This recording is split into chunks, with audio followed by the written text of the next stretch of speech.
Good morning.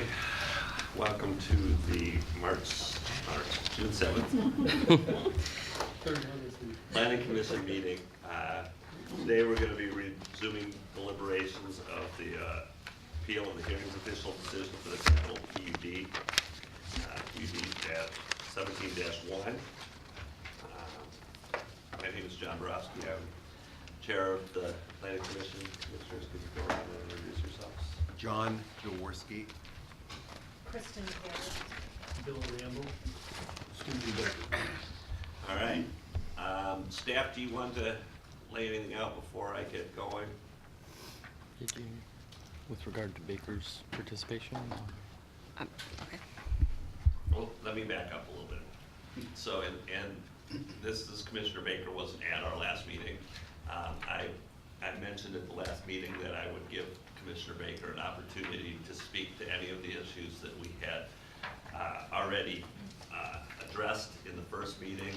He made known to me that he would review the tape, and so at this point, I think it would be appropriate to see if Commissioner Baker wanted to speak to anything that we had talked about. Yes, I'm generally in agreement with the straw polls that were made in favor of straw polls. In other words, there was one that was 3-1. I would have voted in favor of it before. Okay.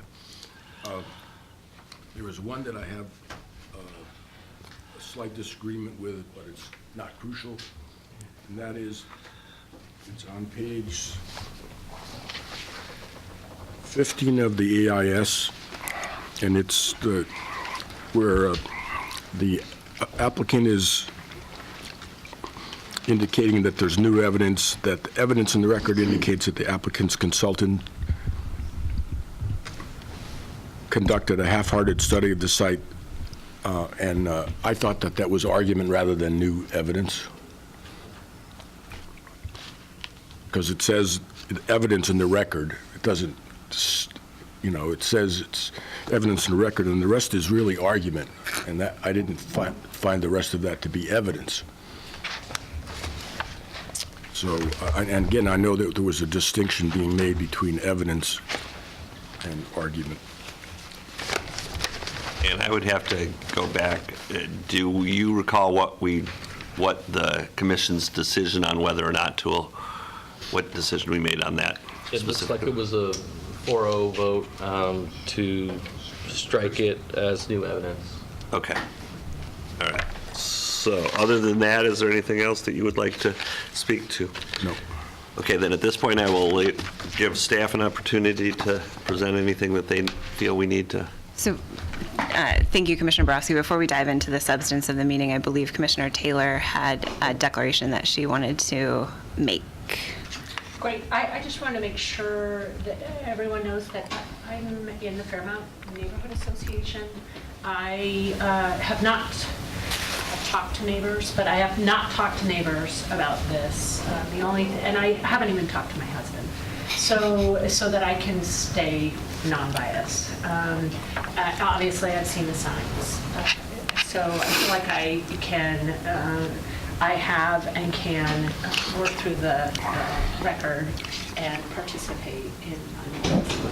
So you don't have any ex parte context to declare? No ex parte. And you feel like you can... Except for that I've seen the sign. Sure. And you can make an unbiased decision based on the evidence and argument in the record. Great. Thank you. Okay. Anything else from staff? All right. So as my recollection goes, we have gone through appeal item, and I'm talking about the appeal items from the Joint Response Committee. We already handled the ones from the applicant. So we've done appeal issue 1, 2, and 3, which puts us onto appeal issue 4. Does that sound right to everybody?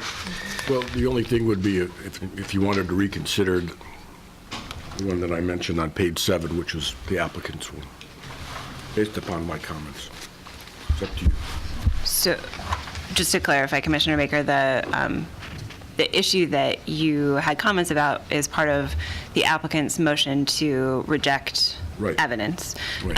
And at the last meeting, the commission did move, second, and vote 4-0 to reject that evidence. So there would need, if the commission was inclined to reconsider that motion, we would need to make a new motion. And looking around the table, well, I'll leave it to the chair, but I'm not seeing Does a lot of- anybody on the commission want to put a motion to reconsider the evidentiary?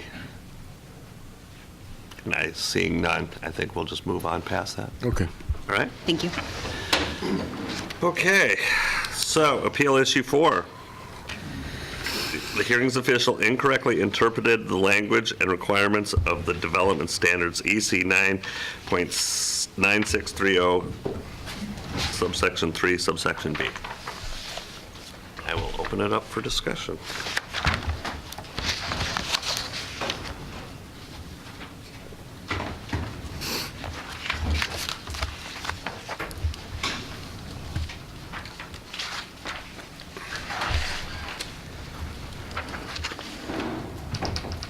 Not hearing any discussion. Give me a second to get there because I was. Okay, that is on page 20 of 19 and 20 of the AIS.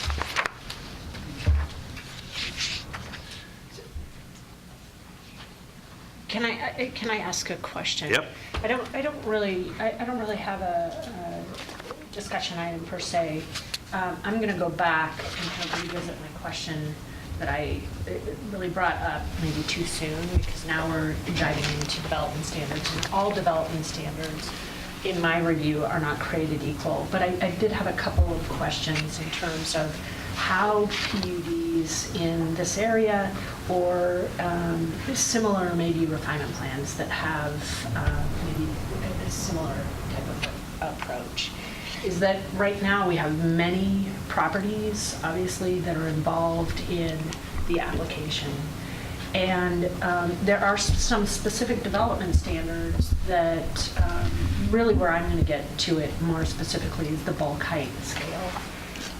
So let's assume one lot was going in. They would still be subjected. So explain to me how the process works in terms of triggering the refinement plan and when those development standards would be applicable. I understand you've got a PUD, it's above, so let's say it meets that and the refinement plan is triggered. If it was one lot versus many lots, it would still apply, right? Yes. Okay. So it's really the trigger of the refinement plan that, or trigger of, because of the refinement plan, the PUD is applicable.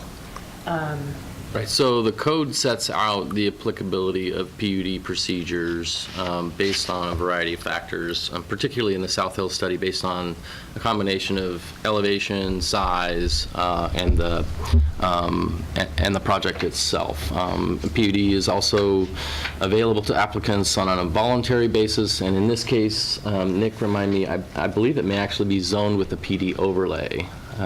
In which case that's an additional assurance that a PUD would be required on the property. We're clear that a PUD is required based Right. on the conditions, the circumstances surrounding this property and the project itself. Right, and I'm clear about that. Sorry, my question was not, I'm clear about that. Yeah. My question wasn't as clear as I wanted it to be. So where I'm going is really about, it's going back to my initial question of there aren't particular developments submitted at this time on each of the individual parcels. So you already said there's a precedent for this occurring. Is there any precedent in when there is this process to somehow, and I'm really looking at the concern of the neighbors, and what my biggest concern is size, bulk, and scale, but there are a couple of other development standards that we'll see what the discussion is. That how do you bring that to a level where the size, bulk, and scale of what's actually proposed on each of the individual lots gets reviewed?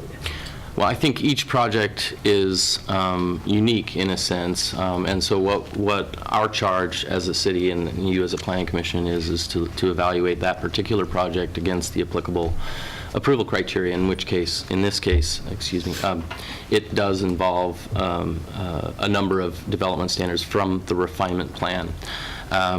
While I can think of some examples that did include house plans, I think you know, each project is unique, and it partly depends on the applicant's proposal. And, you know, in other examples I can recall, it was intentional on the part of the applicant to present a level of detail in response to concerns that may have been raised in the project. I do want to be careful not to go too far outside the record here. Yeah. In terms of examples, we No, that's a need, good you know, point. Thank we need to look at this project, and I think I mentioned this at the last meeting, is that our charge is to look at it as proposed without house plans on individual Okay. lots.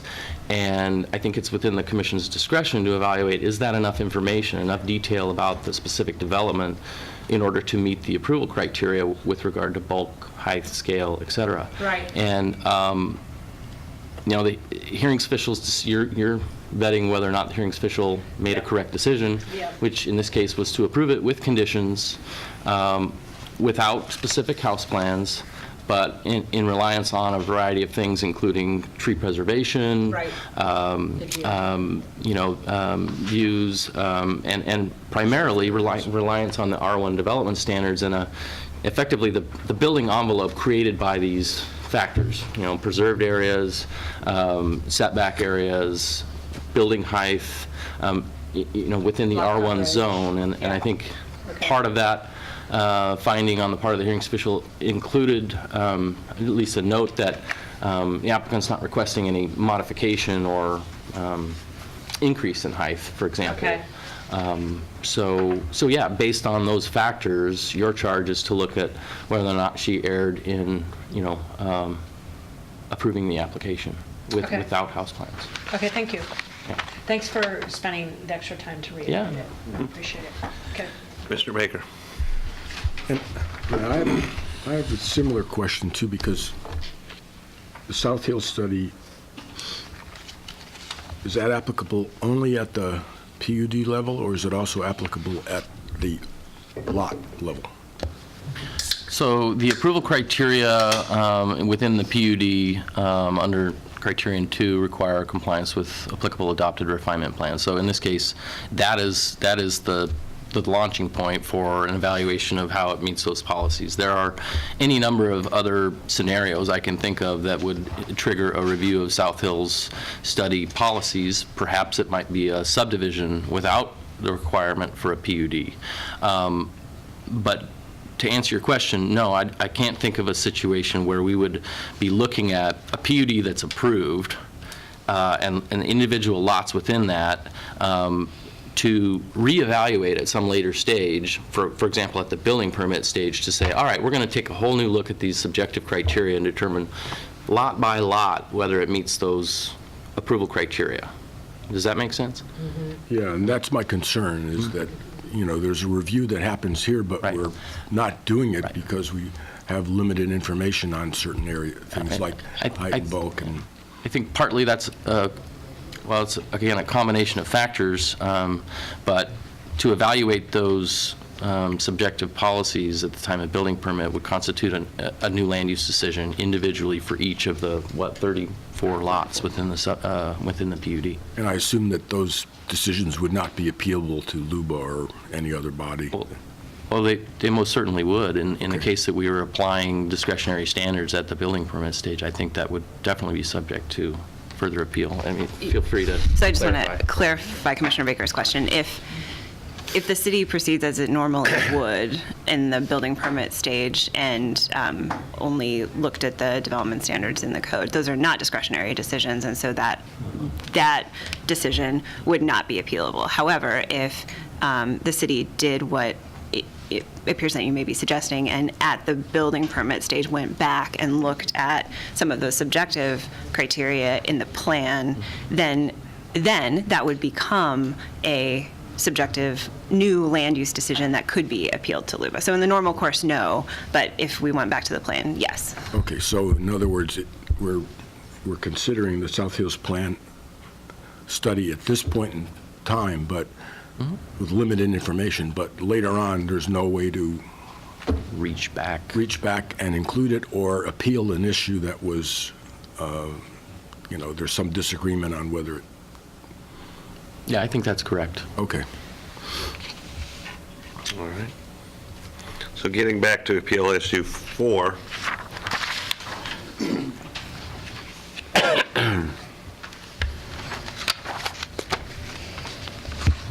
word encourage.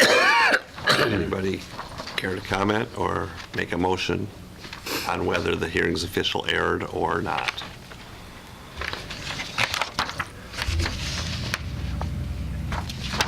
Well, you want comments, or? Yeah, you bet. I want to get this thing moving along. We got 30 more of these to go, so. Well, my one concern is the South Taylor Studies treats areas above 901 feet specially. And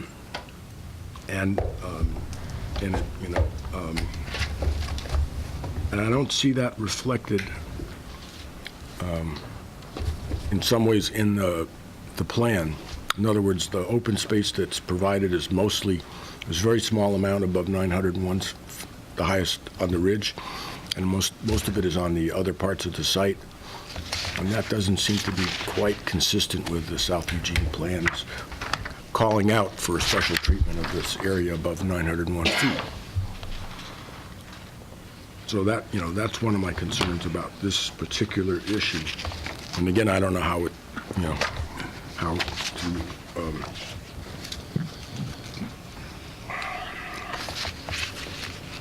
I think that's appeal issue number 3. Yeah, we discussed that. Okay, okay.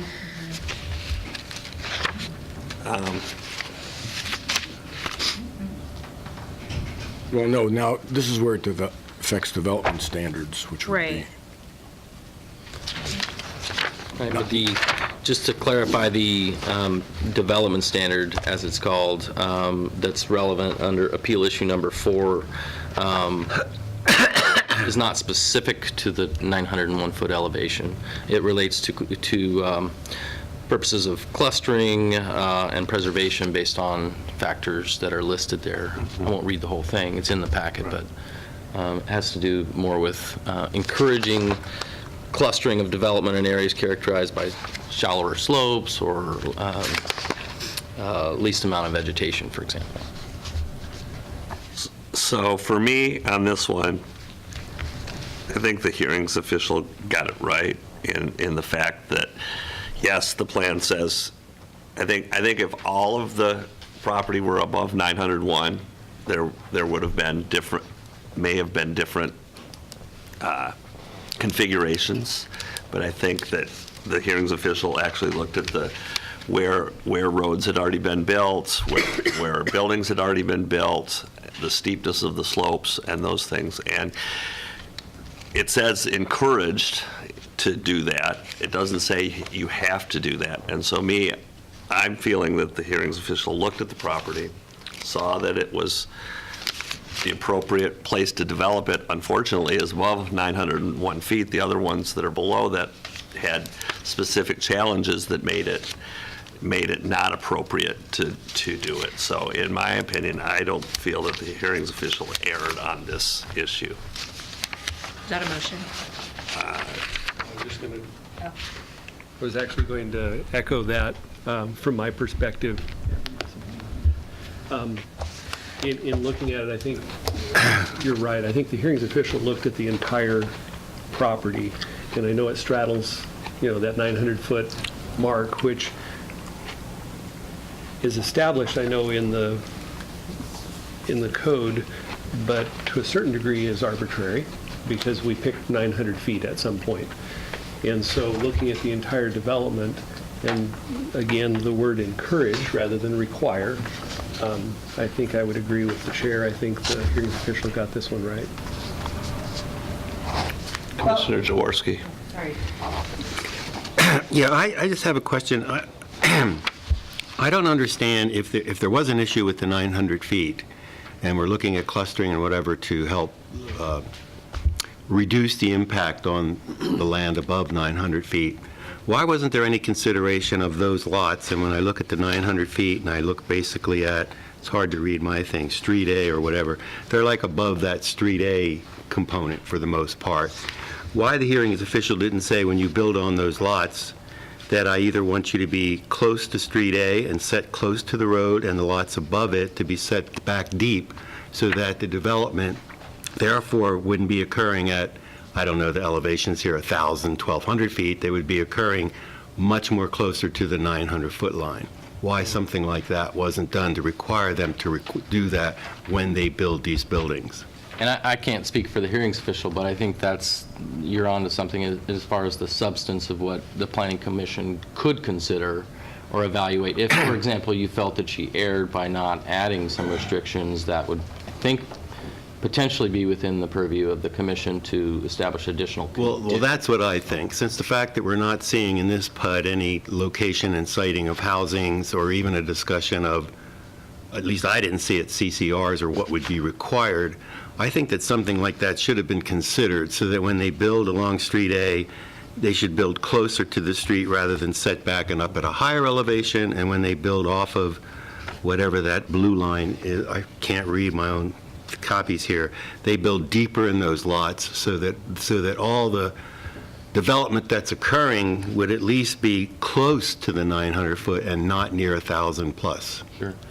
I think one of the challenges with that at this stage, is looking to the record to see, and I don't know that there was a lot of specificity in terms of opposing testimony that would have more precisely identified the type of setbacks or restrictions that you're describing. So crafting that at this stage would present a challenge. It's not impossible, but we would need more clarity instead of just saying closer. I mean, we would need a clear. Oh, I understand. I'm just saying, I don't understand why that wasn't done, because to me, the record identifies the 900 feet, and so when you're dealing with 900 feet, as I understand it, you want to avoid as much development as you can in that area, and the hearings officials seem to say by clustering, by doing this, they did that, but I think she could have went a step further and said that this would be this way and the development would occur closer to that line rather than, I don't even know what the elevation is at the top of that road, but I assume since it's steep slopes, it's more than 900 feet. So that's what my comment is. I'd like to see something like that. I don't know how the rest of the commission feels, but I think that without having a typical PUD that I see that locates where the buildings are and structures and whatever, that something like that would help make this more amenable. Commissioner Taylor? Yeah, I was going to say, I think we've already talked about this, and really where the applicant, I believe, it was addressed that vacant property above the elevation of 901 be preserved from an intensive development subject to required exceptions, and that's a quote from the special area study, the refinement plan. And so one of those conditions is a planned unit development, and then you have to be consistent with at least one of the purposes. In my memory, I was going to go back to the hearings official decision, is that basically, and the applicant, that there were 4 or 5 that were met under at least one of the purposes. But that's specific to the Ridgeline Park area. So, I mean, right now, I think the applicant has demonstrated, so I'm not sure how that transfers kind of to the development standards in particular, because the 9th, right? No, that's a really good point. And looking at the distinction between the Ridgeline Park section in the previous appeal issue, which clearly identifies the 900-foot elevation and says to protect it from an intensive level of development, except for when you can apply for a PUD, and then looking to the development standards here talks about encouraging preservation as open space. Those areas characterized by, and it lists 4 things, one of which is higher elevation. So I suppose an interpretation could be that the concern related to higher elevations is tied to the 900-foot level. That's not explicit in the criteria or in the wording of it, but it seems like it could be a reasonable interpretation. There's a relationship between those 2 things. Does that make sense? Yeah, yeah. So, I mean, in light of that, I mean, this is really interesting. A lot of plans, I think, do this. So then you jump into the development standards. It doesn't repeat the kind of strict coherence of 901 feet. You've got some standards that say lowest elevations, but it's been demonstrated. The hearings official, I think, did a good job of kind of looking at the context comprehensively and kind of addressing those per this appeal item that's specifically in question. So, yeah. Commissioner Baker, then Commissioner Jaworski. Yeah, this was my concern, because when I looked at the criteria, under 1 you have B, encourage clustering development in areas characterized by the lowest elevations. And the way Commissioner Jaworski described it, you could potentially do that, even, even though you're building off that road. And then D, which was least amount of visual impact, and condition 2 is similar. It says higher elevations, encourage preservation of open spaces characterized by higher elevations, and D, significant visual impact. I'm just assuming that the greatest visual impact is going to be at the top, at the ridge line. And I could be mistaken, but I think that's probably the case. It would be seen from other parts of the city. I've got myself and then Commissioner Jaworski. I think that the same could be said for the other criteria in there. If you look at criteria A, encourage it on the shallowest slopes, and to encourage preservation on the intermediate and steep slopes. So there's two different they're saying, don't build up high, but don't build where it's steep. Don't build where there's lots of vegetation. The other one is significant amounts of vegetation. Don't build where there's significant vegetation. So I think in each one of these, there's conflicting things, and that's where I feel the hearings official looked at the whole plot and came to the conclusion that this is the appropriate places for the PUD. Commissioner Jaworski. Yeah, I think I'm bringing this up at the right time, because when I read issue 3, I looked at the summary, most recent AIS summary, but I also looked at the first summary, which went into detail of what the group was appealing. And in the first issue, it talked about the 900 feet, but it talked more about recreation, fencing, and that kind of thing. So when I voted on that, I was voting in that direction. When I look at issue 4 and I read what they're talking about, it's a wholly, completely different thing than issue 3. So the 900-foot thing, to me, hasn't been addressed. And I'm looking more at the fact, like the chair just said, where should you encourage in this clustering? The information that I've been provided is really difficult to say whether or not what I suggested, lower on the 900 feet, does it necessarily mean they are steeper slopes? I'm not sure of that. I haven't seen, a presentation that says, here's all the topography lines, unless you have it. Well, I think generally speaking, and Nick, feel free to chime in here, but the concept, and at the risk of oversimplifying, is that this particular site has generally less steep slopes and less significant vegetation at the highest elevations. I understand and that. steeper slopes and most significant vegetation exists, at the lower elevations. And so I think the applicant, staff, the hearings official, had to grapple with those contradictions, embedded within the policy direction here. I and look at what made the most sense overall. Right? Okay, I see that, but my question is, where Street A is drawn, is that 30-degree slopes there? Is that what we're saying? That they build that road on 30-degree slopes? Coppola Drive. No, that one down there. It says Street A on the thing. On ours, that's Coppola. Coppola. Coppola is, Is there any way that you overlay a topography map? Well, the topography is shown. The pink thing is going to be basically the highest point. so the highest point is right here. I think, I can't read it, but as I recall, it's about 930 feet elevation. Okay. Right here where the pink house is. Okay. Which is the Dwyer's residence. So that 900-foot line, I think, is right around through here somewhere. Yeah, that's what one of the drawings shows. And this is mimicking what's already been kind of cut into the land. I've been on this part back to here somewhere, where it's like a track that someone drove repeatedly. Right. The ground is pretty flat there.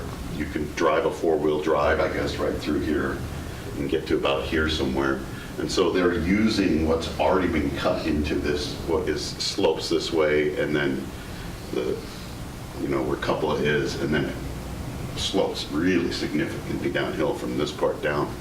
So that's what we were getting at. They've used what's already existing and been cut into this hillside, basically. So, But my question was, what right above that yellow road, what is the slopes there? the slopes start, well, they start, I guess from here, if I could do it like this, it starts sloping. I think they're less They're less than 20% once you're right in here. Okay. When you get into here, it starts going over 20%, and you get down into some of these areas, you're at 40%. Okay. I guess the way I'd like to phrase what I'm talking about is I don't think the hearings official erred. I don't think the hearings official went far enough based on what some of the complaints and appeals were. And she should have further said that this clustering is fine, but it should be more defined and into the shallower slopes. That's where I'm coming from. And I think that they could have done that. Actually, can I follow up? That's actually, a lot of my questions are related to that. Is that you said something that was meaningful to me in terms of, we can only, like, I would have liked if there was if I knew the final site plan review, the final site plan had structures and maybe located structures. I would like that. It's not there. So you made a comment, we have to only evaluate what we have in front of us. So that question is my same question, is I think the evaluation, let's just stay with this particular appeal item, is comprehensive. I would affirm the decision. Did she go, I still have these questions based on the testimony, did she go far enough? So that's where, in some of them, yeah. And I would just echo what Gabe pointed out, which is that, Planning Commission does have the ability to talk about and impose conditions of approval if you believe that an approval criterion is not met. Yeah. So what staff needs from the commission, if the commission has that kind of leaning, is to identify the applicable approval criterion, identify for staff why you believe it's not met, and then to give staff as much detail as possible about the condition that you would propose to allow the development to meet that approval criterion, so that staff can bring that back to you for final approval at the next meeting.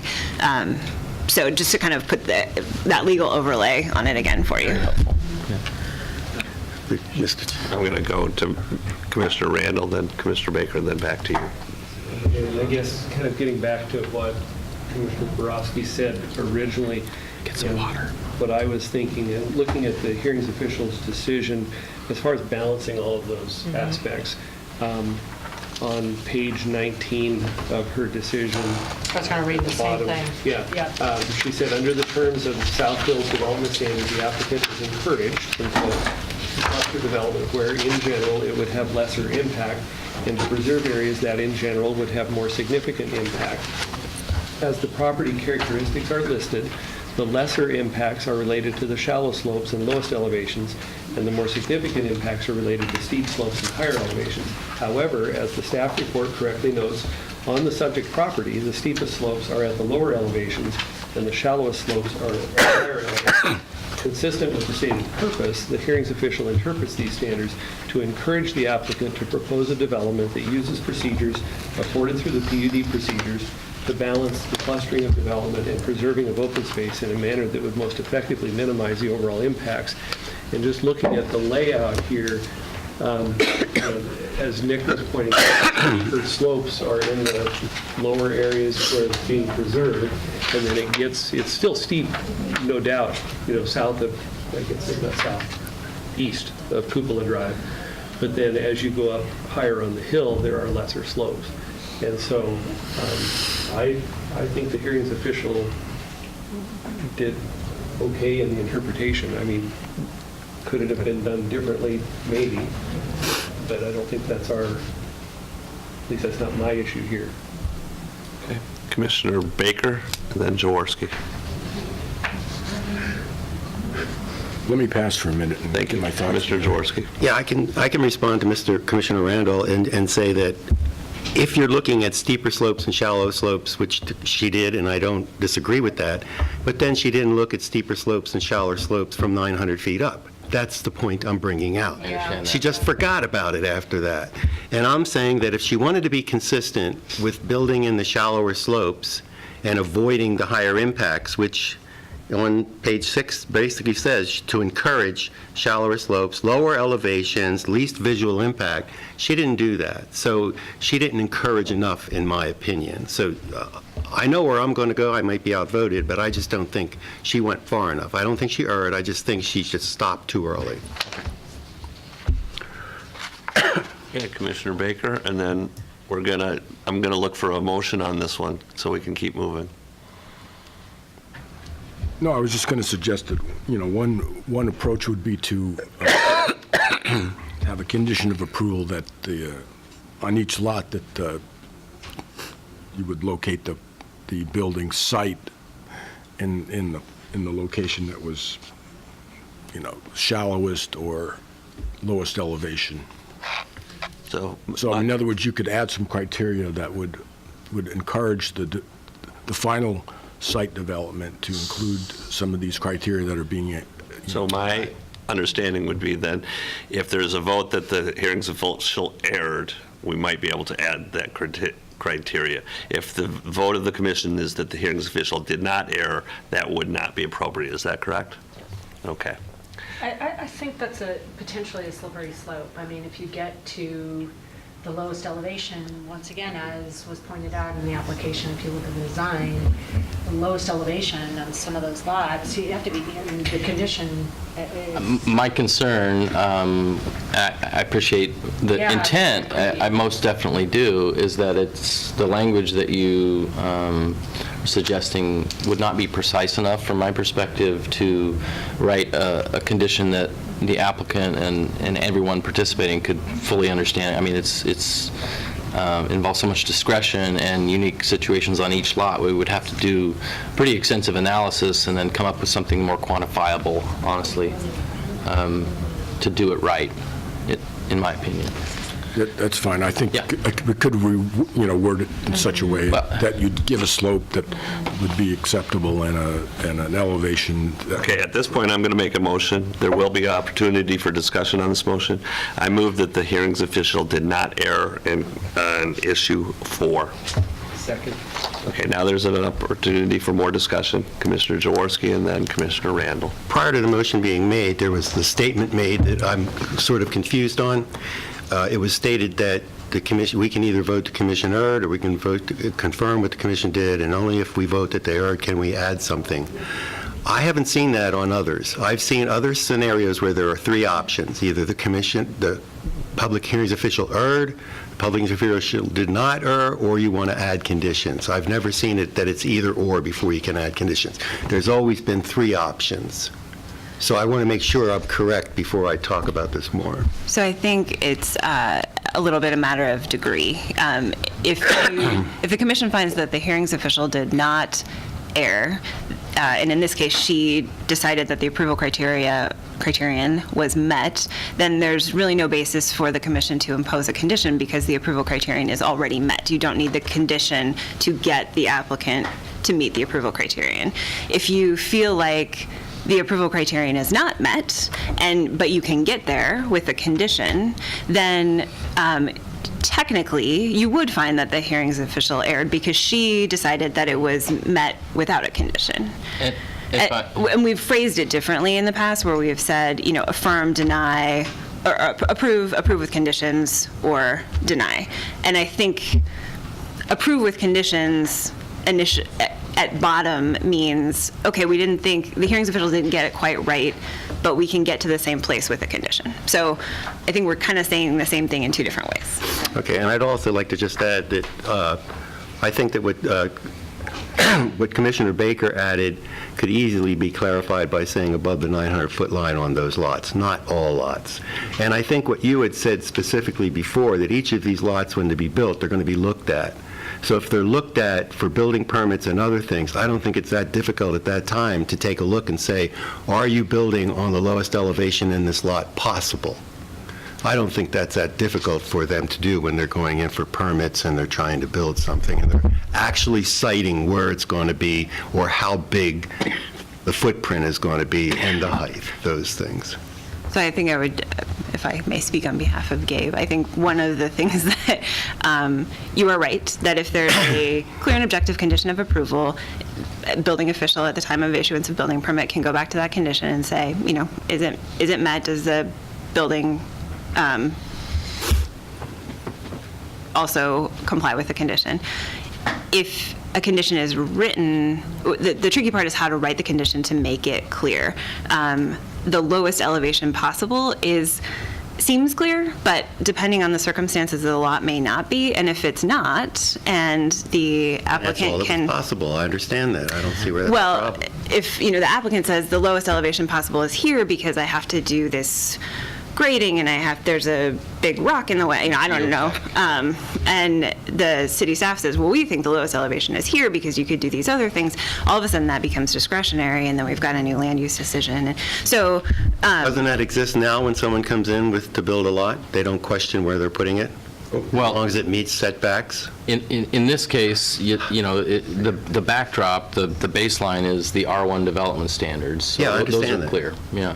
So those are fairly clear. So if it's within those setbacks and things, I think that kind of dialogue's going on anyway when they're putting it out. I'd also be concerned that if the condition wasn't clear enough to satisfy the parties, that, the applicant could certainly challenge that, and we'd be at risk for having a condition that did not have enough The specificity. hearings official, let me ask another question, and then I'll stop, I'm sorry. If it seems inappropriate to add it at this point, because this is why I didn't talk about it on condition 3, the hearings official granted a lot of special conditions that need to be made for this to happen. Is there a later point where something like this could be added and it's more appropriate? it's a good question. I think, as we've said, that conditions have to relate to a specific approval criterion, and we need information from the commission about why you think that specific approval criterion wasn't met, and why the condition that you're proposing will allow the applicant to meet that specific approval criterion. So if you think this is the right approval criterion, this is the time to have the discussion about the condition. If you think the condition that you'd like to impose would fit under a separate approval criterion that you also believe is not met, then we could wait until we get to that approval criterion. But if you believe that this is the approval criterion that's not being met, and this is the condition to allow this approval criterion to be met, then now is the time to talk about that condition. Okay, well then I'll just let the chair know. I can't support that motion because I don't believe it met 9.96303B, and I don't think it encouraged preservation of the higher elevations, significant visual impact, and intermediate and steep slopes. So I'm going to be voting against this. Other discussion? Commissioner Randall, then Commissioner Baker. I'll just use this one. And I guess getting back to what Commissioner Taylor kind of mentioned earlier as far as some of these conditions, trying to keep them specific, I think would be a real challenge. Would it have been nice to have even, not necessarily house plans, but even building footprints on this? Yes. Is it required in the PUD application? No. And so we don't have that. And so looking at, the encouraging development in areas of shallowest slopes, lowest elevations, I guess my question would be, if we're going to put criteria on this, lots 28 and 29 are relatively even slopes all the way up. So you could probably put lowest elevation there because you don't have a shallowest slope.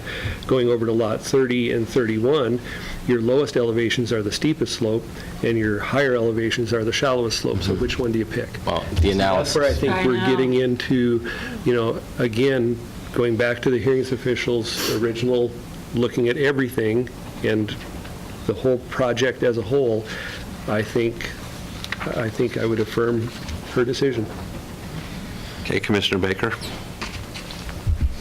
Yeah, again, I tend to agree with Commissioner Jaworski. Again, if you draw that 901-foot line in there, I mean, we're really talking about things that are somewhat above the road, the cupola drive. And, it's hard to tell from this, but there doesn't seem to be a lot of distinction. The way the lots are drawn now, on the lower lots there, I guess it would be, it's hard to read this thing. I guess it's 28, 29, 30, and 31. There doesn't seem to be a huge distinction in slope across the lots. It's certainly not like on the other side of the street, which would be below the 901-foot line, that wouldn't be with this enhanced criteria. So, and then also, if you look at the lot 22 at the top there, again, the slope seems to be, I mean, relatively stable across the lot. It's not like we see a huge change in slope across the lot. So I don't see that there's a problem if you look above the 901-foot line. Clearly, if you look below the 901-foot line, then we have some issues. But based on the wording that Commissioner Jaworski mentioned, I don't see that that would be a hardship, and that would just be an additional criteria that would be added. Okay, in the interest of time, I think we've discussed this.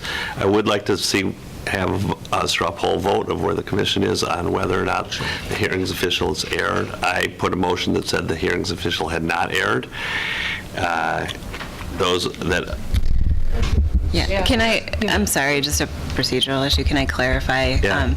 So the way that you framed it, Commissioner Borowski, is an actual motion, Oh, I'm sorry. not a straw poll. Okay, well... So you could do it either way, but I just want to be clear. We've been doing straw polls on the other ones. I'm just trying to get to the... Maybe before we vote, you could take a straw poll on which way we're leaning. Well, we'll vote for the whole thing at the end. Yeah. So in the past, on the other ones, we've done those in favor of the opinion, not necessarily the emotion. So those that believe the hearings official did not err on appeal issue 4, please raise your hand. 3, and opposed? 2. Okay. So at this point, we're going to move on from that issue.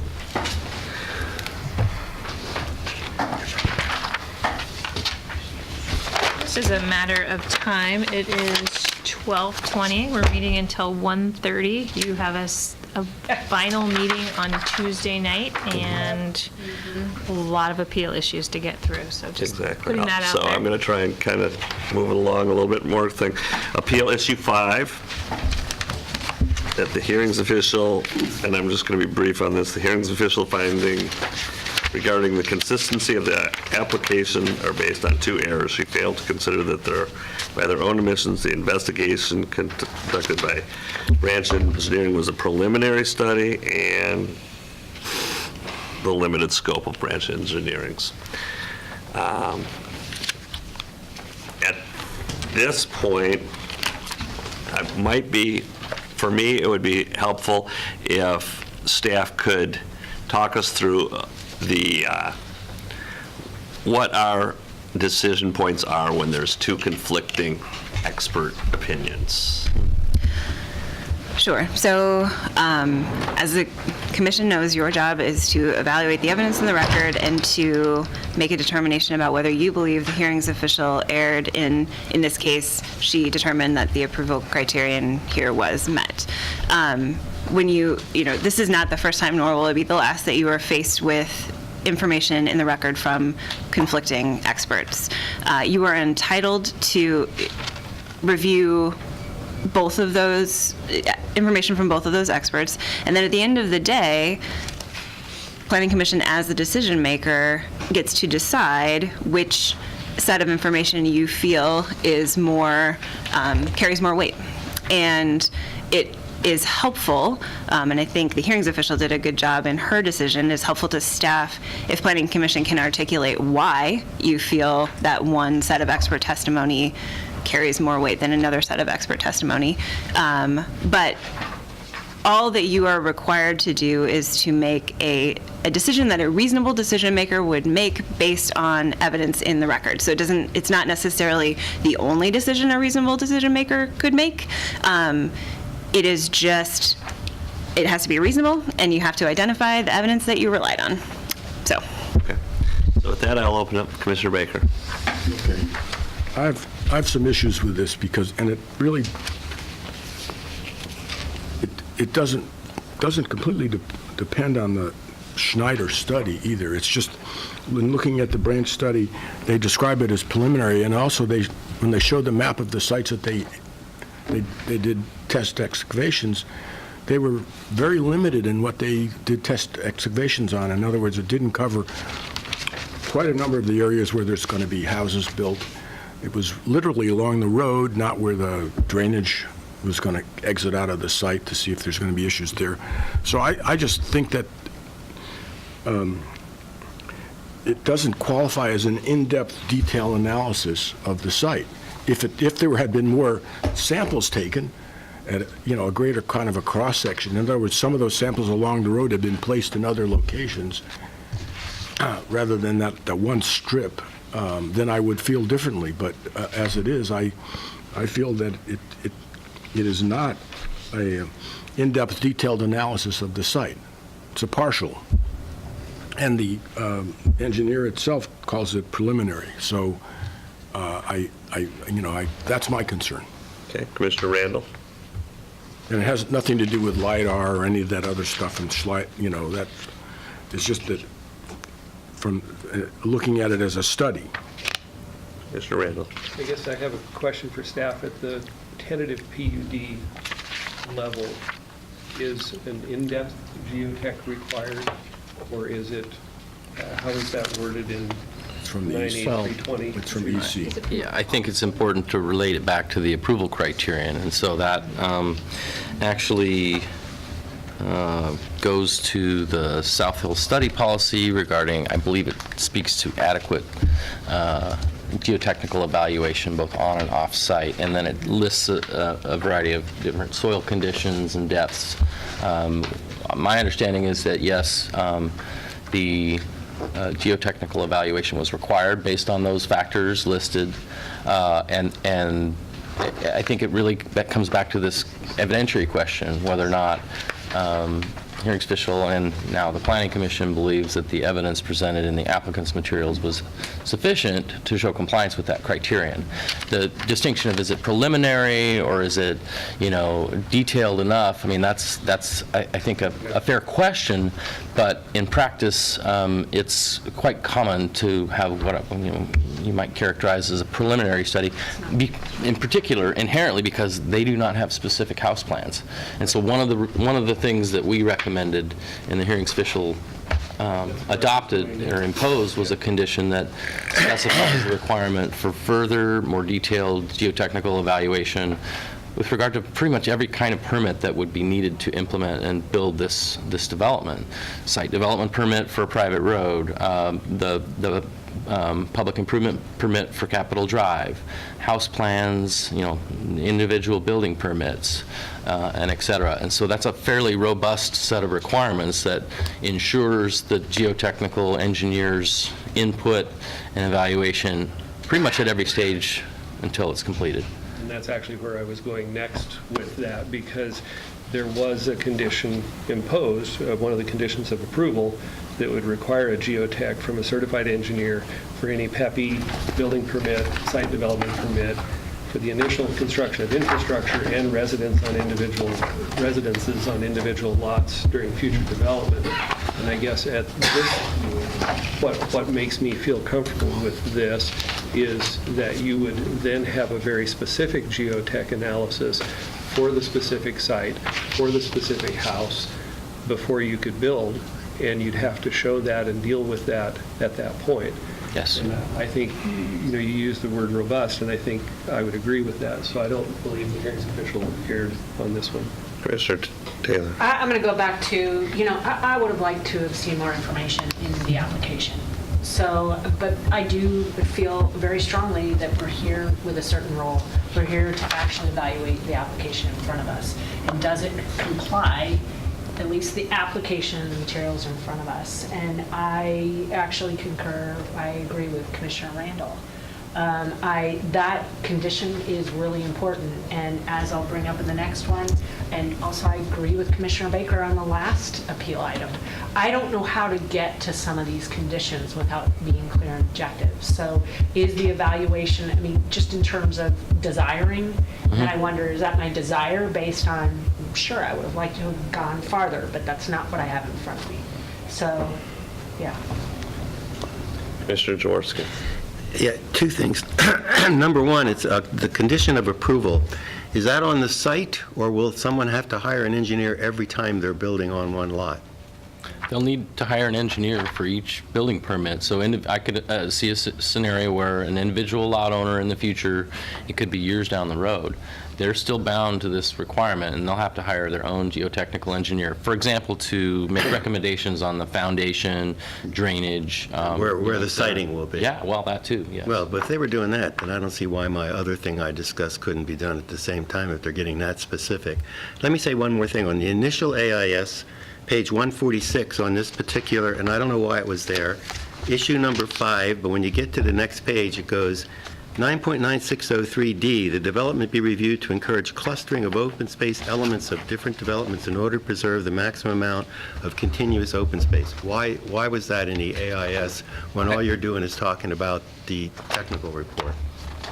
Well, so that does appear to be listed under Appeal Issue 5, but Yeah. there's really no explanation, Yeah, I don't- argument, so okay. I'm not sure what to do with it. Well, I know what I would have done with it. I would have said if they had put these lots on there and identified the houses, they could have moved them on the lot so that there'd be maximum open space between the houses. Well, just That's one- a way that could have been addressed. Right, just a point of clarification about what that development standard talks about. It talks about preserving the maximum amount of Continuous open space. continuous open space, but relating to different developments. So not necessarily between the buildings within the site, but as associated with its surroundings. So, for example, having open space adjacent to the Ribbon Trail, which, By developments, they don't mean just a single house. They mean it's what's another around it. development. Right. Okay, thank you. And that would be applicable, though, if what was in front of us was one lot. Okay, so, Okay. so, You know, I think you're right. I think that That's applies actually to the Appeal 6. Issue 6. Okay. That's appeal issue. Yeah, hash the marks hash marks separate. separate. the that next one. thank you, Oh, thank okay, you. good. Okay, so Okay. we'll get to that next. yes. Okay, thank Okay. you. So for me, actually, I'm in the queue for the geotechnical.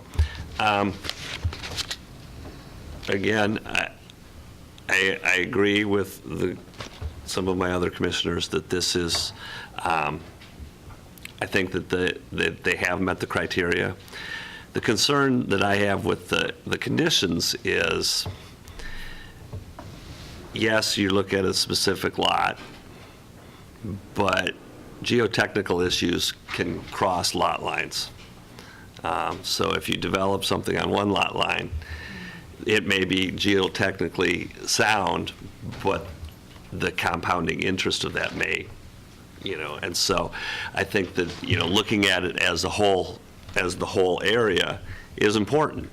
And so that's the one little burr in the saddle that I have on this one, is that landslide, I'm not a geotechnician. I've seen two conflicting reports, but when I look at it, landslides don't necessarily stop at a lot line. So that would be the way that I could possibly see this condition not being met, but I will.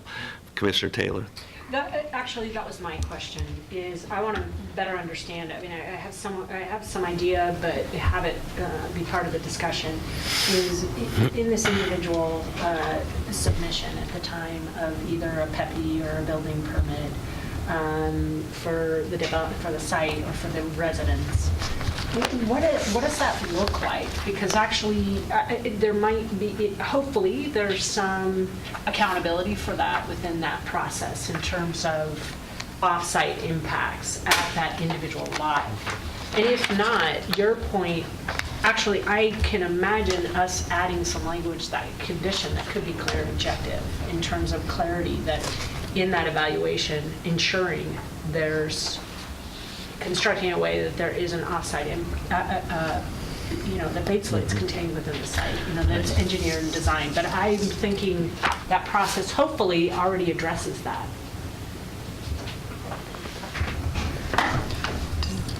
Does this portion of the condition relate back to both geotechs or making the one? Yeah, I'm just waiting for staff here, Steve. Both, is that how we interpret? You can say that. Yeah, okay, so Lauren pointed out a good clarification, the way the condition is worded currently, where it states, "The development proposed with each permit shall adhere to the recommended standards for design and construction as contained in the related geotechnical analysis." And staff's interpretation is that encompasses both the initial analysis, on a broader site development site scale, as well as this more specific analysis with each individual permit.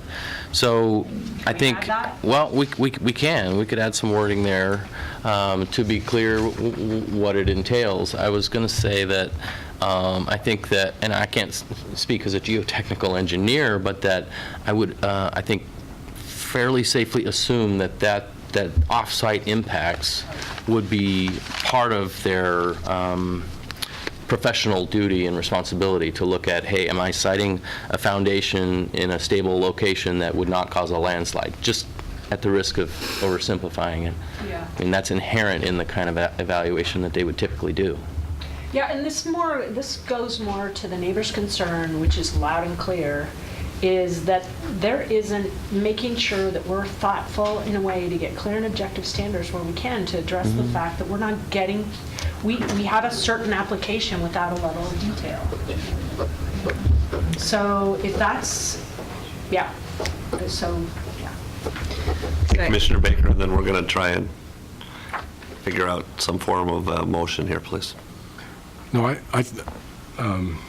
think it would be useful to add language about initial and final technical, and also that it should include off-site impacts. And one of my concerns about this whole process is that this part of an application is appealable, but you get down the road to these other things and they're really not appealable. In other words, how does a homeowner next door appeal a building permit? There really isn't a way for that to happen. So, that's my concern about this. We have very limited information, but we're approving something, and yet we're not allowing for a process where if there is a problem later on, some homeowner or some homeowners association or some next door neighbor, if they wanted to spend the funds, could appeal it, because there really isn't a mechanism.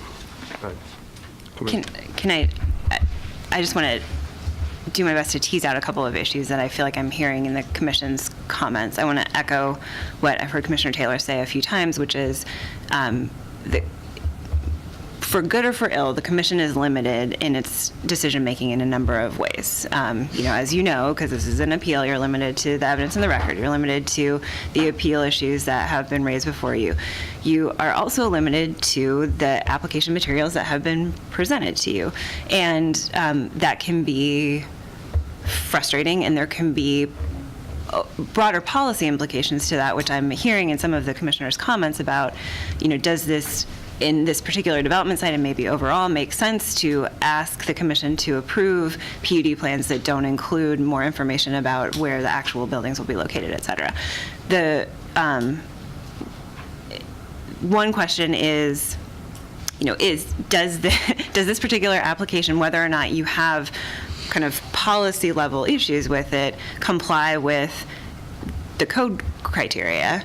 And that is the question before you today. Another thing that you might take up at some future point is the broader question of, does it make sense for us to consider these types of applications in this posture, because we are unable to deal with a bunch of the concerns that are being raised by neighbors, and that is that would require a code amendment. That's a legislative issue. So that is certainly something the Commission could talk about, but that is a bit, and that's certainly something, concerns that you can express at the table today, but that's outside of the Commission's decision-making for today. So I just wanted to kind of clarify that. Thank you. Okay, and then, go ahead. Okay, I just want to verify, now granted, it isn't a public land use process, so it's not part of that process, but is a building permit, is there an option, I don't want to use the word appeal, but is there any Review process. not necessarily a formal review process, but can someone actually oppose or bring up question? And what does that look like in the building permit process? Well, there is no public notice and opportunity for appeal locally with a building permit. Obviously, a geotechnical evaluation that might be submitted with a building permit is a matter of public record. It's something that, as a customer service component, we provide to anyone who might be, a neighboring property owner that might be interested. But we would not be in the position of facilitating, a formal process to resolve a dispute, perhaps between owners or other members of the public related to that evaluation at the building permit stage. Is that? Yeah, but do they have any repercussions, other than taking someone to court? I mean, is there any methodology or process? You want to talk a little bit about building permits and LUBA? Not really.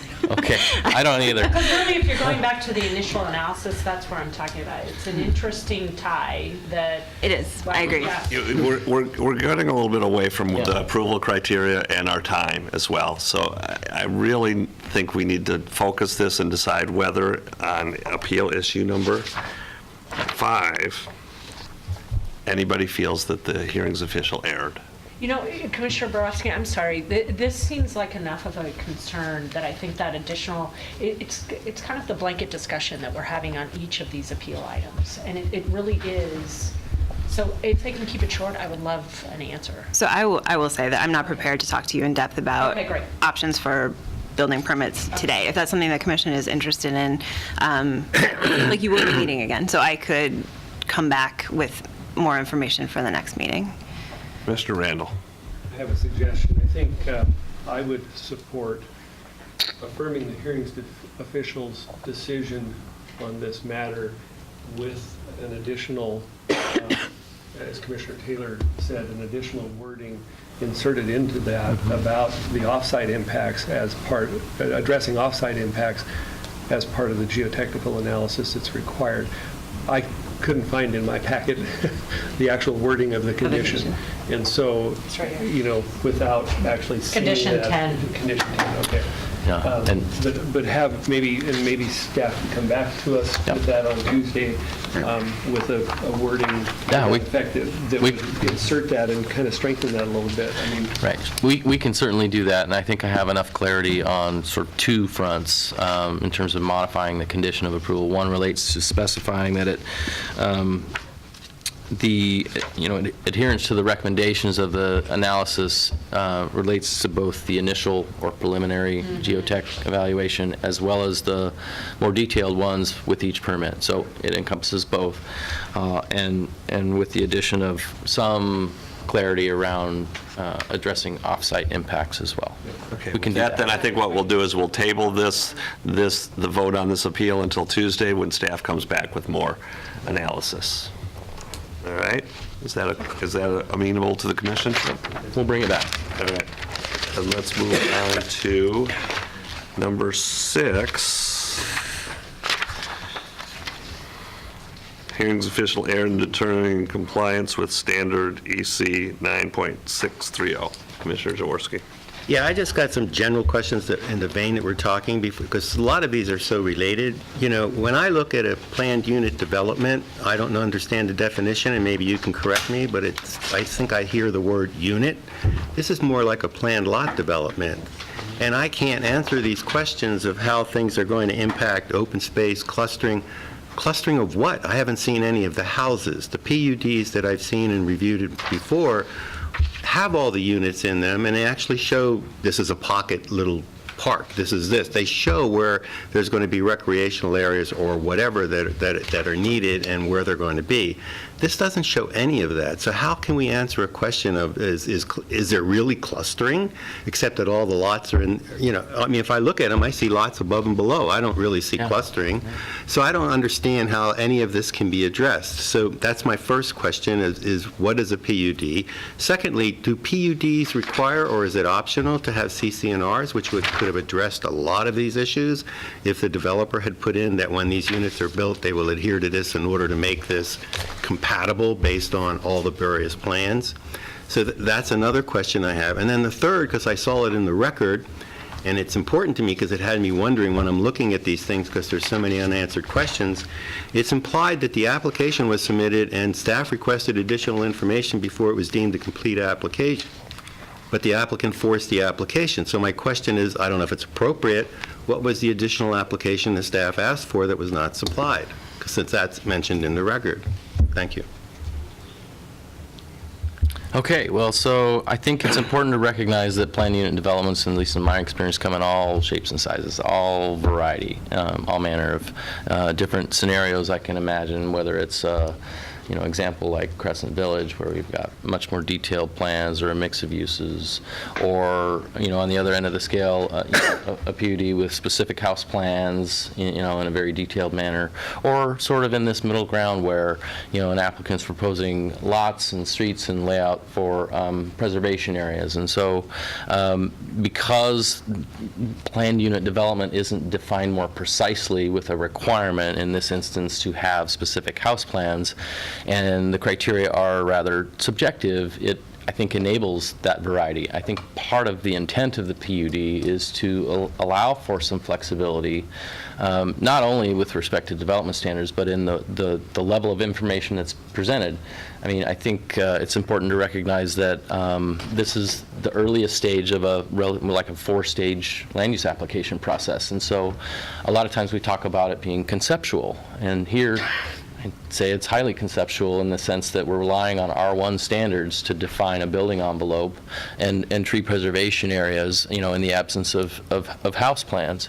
And again, back to the question of, your question about the word unit, I think, in this case, the unit is the lots rather than a dwelling unit. Again, that term is not defined, so it involves some exercise of, the imagination and sort of what does it have to include.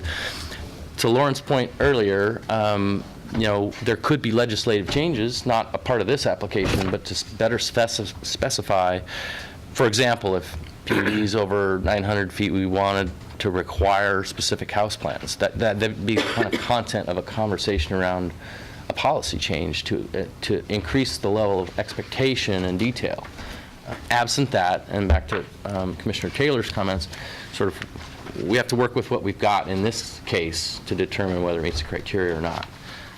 In terms of your question about CC&Rs, I think it's important to recognize that the code has a very specific provision that clarifies the city does not and cannot enforce private CC&Rs. We're not a party to those private agreements between owners. That said, there are situations where an applicant may present CC&Rs as part of their evidence to show compliance with the criteria. Mm-hmm. While it may have been offered early on in the process by the applicant, and there were some expectations, I think, built up on the part of the neighborhood about that level of detail, they never came forward as part of the record.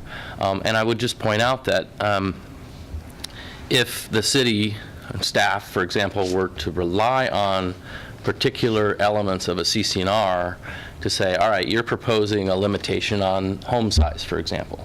If we felt that that was necessary to meet the approval criteria, we'd have to extract that from the CC&Rs and make it a condition of approval.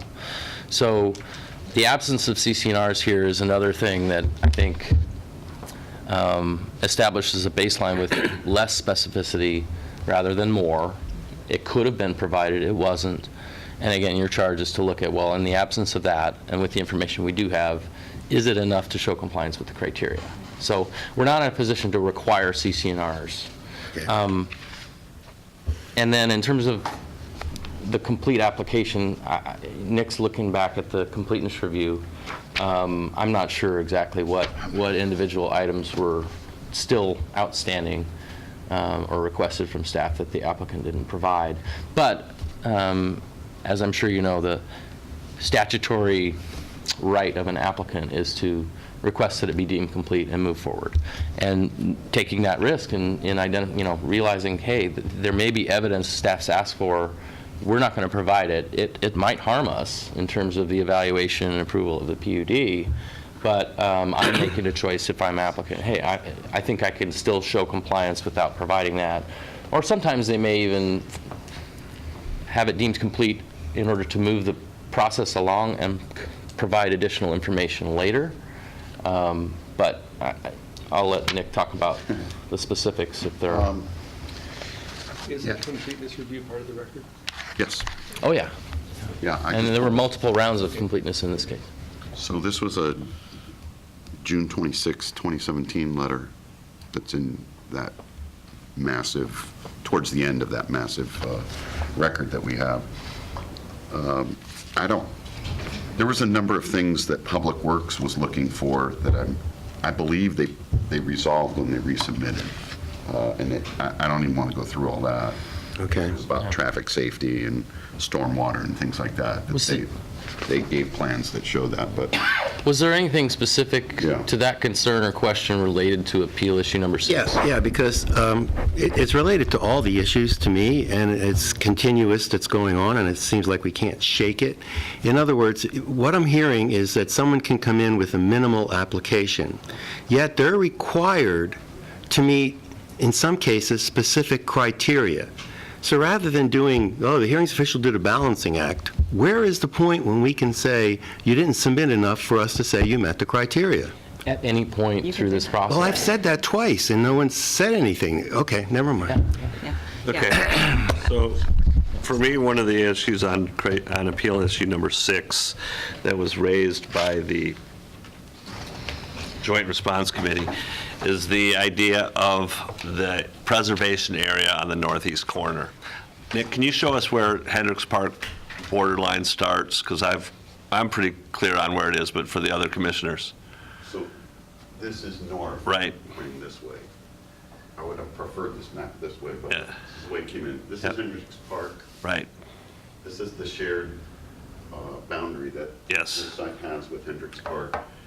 And the area that was referenced is, this would be the northeast corner of the entire site. right. And you have common tract A, common preservation area, and then you have this sliver of Right. preservation area off of lot 5, which we tend to look at as a whole preservation area. And it was referencing this section as being contiguous to Hendricks Park. So my understanding of what the Joint Response Committee is contending here is that staff relayed to the hearings official that there was a preservation area, because that's what this criteria is going to, saying that there is a preservation area abutting Hendricks Park. What staff feels is that representation to, or not staff, what Joint Response contention is that they feel that the staff said that yes, there is one, and it's that northeast corner, and the Joint Response Committee felt that that was kind of taken with a little bit more weight, or that proved that it met the criteria, and there's a lot of area abutting Hendricks Park that does not have a preservation area. So that, to me, that is the issue that I'm looking at on appeal issue number 6 as to whether or not the hearings official erred or not. So, go. Well, and just to help frame the conversation again, so we noted this language from the Development Center. I'll read it so we're focusing on the criterion. That developments be reviewed to encourage clustering of open space elements of different developments in order to preserve the maximum amount of continuous open space. Right. So I just kind of wanted to frame the issue as I saw it on appeal issue 6. Commissioner Baker. Yeah, I felt similarly about why there isn't a buffer all along the edge of Hendricks Park. It just seems like a natural thing that you would have done. Again, we're talking at this loose, vague level, but it doesn't show that. It doesn't show a conservation area along the park. It just shows it at this one, steep end at the corner. And then there was an issue I had with, is this the one that deals with the fence as well? I have a problem with the fence being placed along there, if that's supposed to be the wildlife corridor, because not all deer are mature and can jump 6-foot fences. There's small animals as well that have to get through. And it seems to me if you're doing a separation, you could do it with poles spaced periodically so people would know that this is private property. In other words, there's other ways to do it that you don't need a fence. So those are my concerns about that. Okay. I just want to maybe drill a little bit deeper in terms of staff's understanding and the meaning of this criterion. When it talks about clustering, encouraging clustering of open space elements of different developments, I think an interpretive question there for the commission to think about is whether or not that actually includes public parkland as opposed to perhaps a common area of a different residential development. You know, it's not abundantly clear, but to the extent that this PUD did provide additional open space adjacent to those public park areas, the Ribbon Trail and along at least the corner there, we felt that at least along those boundaries, there were no residential developments to cluster with or, you know, adjacent to, but that it furthered the intent of the policy generally by adding open space where they were adjacent to other open space areas. Is that, put that out? Commissioner Taylor. So once again, really, I look at the criterion, and the way that Gabe just described it is really how I feel that is, I believe, adequate or a appropriate interpretation for this. I would like, so sure, I want more, but once again, that's not what's in front of me. So one of the concerns I did have that's more clear and objective is there is a plan that's part of the record that actually has dimensions of what those preservation areas are, but it's not inclusive. There are some that don't. That's one of my concerns, is that there's loose enough information that where's the assurance for the public that isn't, let's get it tight where we can get it tight. So they're proposing something, and if there aren't dimensions, what does that mean? Can you look at a scale drawing and that's the minimum? Can we do that? Does that make sense? So it's really, if there isn't a concrete number, so if you just tell me that the scale drawings, that has to be met. So essentially, your tentative PUD, it has to be consistent with this, and it can't actually be lessened through the process. That's right. I mean, to the extent that we have a scale drawing, it is quantifiable, it is measurable, and as part of the implementation through subsequent review processes that we will establish boundaries on the ground, if you will. I mean, for example, we have a requirement for temporary construction barrier that's 10 feet off of the preservation boundary. And so we will be requiring the applicant in the field to precisely determine where those locations are based on the approved plan. Okay. But Based off of I the scale. do think there are Yeah, it's six- additional drawings that have exact There dimensions. are, but they don't have, it's interesting, not every single lot has a dimension. But they're measurable. You can infer it, but I was just not sure how you interpret it when you get this information. And then when we get to the platting stage, the plat maps will have to show all the little boundaries, yeah. Okay. Or final PUD plan. Commissioner Baker. Yeah. Well, you know, in general, I have to agree with Commissioner Taylor, but my disagreement is this, right?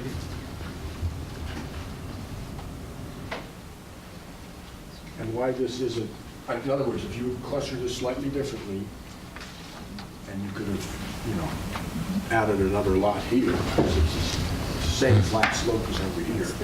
You could have Landslide area, right? that open space. More or less, I'd have to look at, It's arbitrary. yeah. I mean, it's just, you know, it's not like it makes sense. Yeah. It sort of backs up to some existing property there to make it very attractive. There's existing structures on some of those properties on the right side. Right, but you've got a lot here, you've got a lot here that are served by a driveway. This could be a third lot served by a driveway. The criteria. To me, it doesn't demonstrate that they did the clustering they could have done to maximize the open space along Hendricks Park on the edge there. I mean, again, if that didn't exist, you know, if this was straight across here and you just had a big buffer here, then yeah, it looks like it's Just trying to maximize. Yeah, okay. And this one makes sense, obviously you're doing a connection from there. Okay. So So what about the I- existing building there?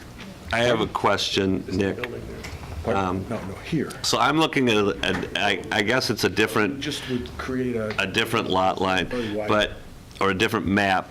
But the map that I have goes directly to this, because it shows a proposed access easement along that far border next to Hendricks Park. Oh, okay, so And so what I'm This- wondering is where, how is Lot 6 being accessed?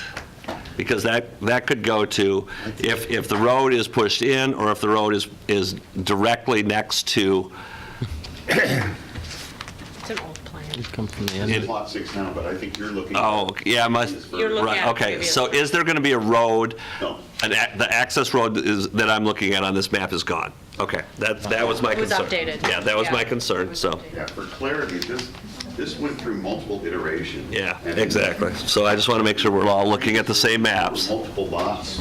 Right. Here. Yes. An access road, and those got Yeah. eliminated. Okay. There's also a version that showed, I think, another lot over in this area or an expansion, but Okay, they manipulated and moved around quite a bit as we went through this process, responding to things that we came up with and also their own okay, reason to change the lot lines. all right. Commissioner Taylor? This might help, I can't find it in what I copied here, and I didn't bring my computer. I think there is something in the record describing from the applicants, but I'm relying on staff, that's my memory. For that particular portion of track A, and why it was selected. There might be some Remember. landslide issue or something. Yeah. Yeah, I think it had to do with slope stability that the Yeah. applicant Yeah. chose to not locate lots So there. there's a reason, Commissioner Yeah. Baker, and it's in the record, so it's not arbitrary. And again, I'm just going to kind of bring it back to the appeal issue, that the hearings official erred by referencing a preservation area along the northeast boundary of the subject property abutting Hendricks Park. And we provided the clarification in the record that it relates to that, that green swath there along the north boundary where it abuts Hendricks Park. Okay. Anybody care to take a stab at whether this is, the hearings official has erred or not? I'll just throw it out there, I move that we affirm Or here. Well, I'm you suggest? Yes, try. Straw, are we straw polling? Yes. Okay. I think the hearings official did not err. All right. Last round of discussion on this. Then let's take a vote. Those that feel the hearings, to affirm the hearings official decision that they did not err. All in favor? Or opposed? One. Okay. Number 7. Next appeal issue is number 7. The hearings official incorrectly interpreted the requirements that developments be reviewed in terms of scale, bulk, height to determine the applicant is in compliance. So this is one that we've kind of talked around a little bit, but I think is a very appropriate one to dig into. Commissioner? So this is where I toggle. This one's the most interesting to me because it's the most, when I think about it, I want to go to a building, right? But that's not what's in front of me. So I just keep, it's almost like I have to do scratch my, this, which I can't even articulate, pat my head, rub my tummy. So it's, I have to keep jumping back to what I have in front of me, and you've got PUD, you've got these standards that we're complying with, the refinement plan and the PUD standards. So I want more information, I don't have it. So when I look at scale, bulk, and height, it's in relation to what's in front of me. And so it is R1 zoned property. So the parameters are based on the R1 development standards, which is how the hearings official reviewed it. I think her conditions are good. She has a few conditions that actually kind of address this challenge that basically the public doesn't have an understanding of what the actual buildings are going to be. So it's number I mean, you guys know it's number 11, it's number 12. So it goes to lot coverage, I mean, so she goes into the development standards. You know, once again, I'm going to agree with Commissioner Baker, as he said, I'd love to add a condition, and I've been spending days thinking what would be a clear condition. So I'm open to discussion, but that's, once again, I'm here looking at what we have in front of us. I think the hearings official did an error. Would have I liked the applicant to go farther? Yes. That's what we have. Commissioner Baker. I just wanted to make a clarification. I looked up in the geotechnical report, and the issues with landslides are in lots 5 and 8, 20 and 33, and they aren't that area over there. Okay. Just so it's clear that, I said I think, I wasn't sure. yeah, well, it's clear. It's 5, 8, 20, and 33. So it's not that area at all. It's not that area. At all. But, I mean, that might depend on when they wrote that, because the lot numbers were different, You can see too. that the slope is shallow there. Yeah. I mean, the landslide areas generally are areas there, usually aren't shallow like. Commissioner Jaworski. Yeah, I had a question. In the decision, it indicated, or I believe it says it was in the hearing, that it blends into similar neighborhood surrounding that, you know, and I'm looking and I'm going like, well, where is this neighborhood? Because if I look at that height and look to the right, you said it's Hendricks Park. So is there a neighborhood to the left of that, that's at the height of what we're talking about, so that it blends? Well, I don't know if there's any developments to the left of that drawing that have houses up there that blends into the existing residential developments.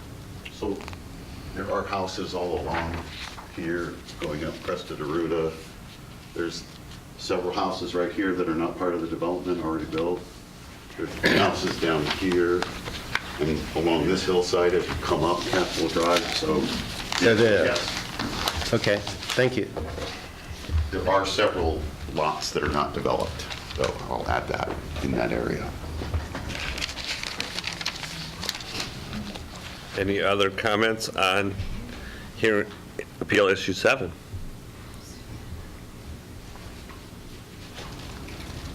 Okay. Well, I was just going to say, I think that basically we need to evaluate it in terms of whether we feel the steel bulk and height requirements would be met by the standard R1 development standards. And I think that's really the question That's here, really the question. which I think is what Commissioner Yeah, Taylor that's said. really the question. I think that's accurate, and I think I would just add, this has been said before in today's discussion, but the hearings official does also point to tree preservation, lot coverage, protection of the Yeah, view there's- shed. There are yeah. a number of kind of disparate items that she pulls together to, without, specific building envelopes or houses, to kind of say, well, these limitations are enough to ensure, along with the R1 development standards, that development on this site will, blend with other developments in the area and not dominate natural characteristics. The Planning Commission can decide whether or not you agree. Right. Commissioner Baker. Well, again, this is an area that I I'm troubled with. And it seems like you could use something, you could add additional conditions, say for the sites above 901 feet, the building height would be reduced to some, modest amount from what's allowed in the R1 zone, which would allow up to a 47-foot building rooftop. So yeah, I could conceive where you could add some additional condition that would lower the height at least. We aren't in a position that we would want to put a condition on the size, but at least the height. And also there's a issue with, I'm not sure it's in this one as it is mentioned in others, but that the lot coverage be determined by not consider the non-buildable area. Pardon? The preservation area? Preservation areas, because that's not clearly spelled out in the enforcement, in the, And later in the appeal, we are suggesting the possibility of adding a note or, making it a condition that be explicit in terms of not allowing them to count preservation areas in the lot coverage. Well, that would- We'll get to that later. but that would fit in here because it deals with scale, Right. bulk, and height. It's Yeah. one of the That's why I contributing suggested here. factors. Yeah. Yeah. Commissioner Randall? Could you tell me what the maximum height is in R1 to the ridge line? I wasn't thinking it was 47 feet. I was thinking it was 35. Well, I'll have to double check. That's it, to yeah.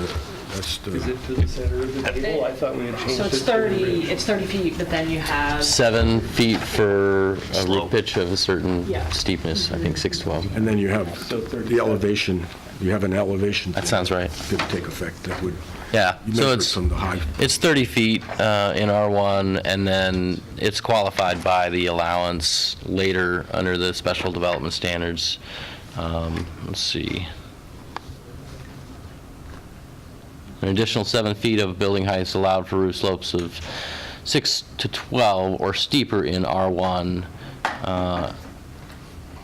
except for secondary dwellings, accessory dwellings, et cetera. So 37 feet. And then you have depending on, if it were a flat site, that would be the case, but in this case, you measure it differently depending on amount of slope, so you can get up to 47 feet.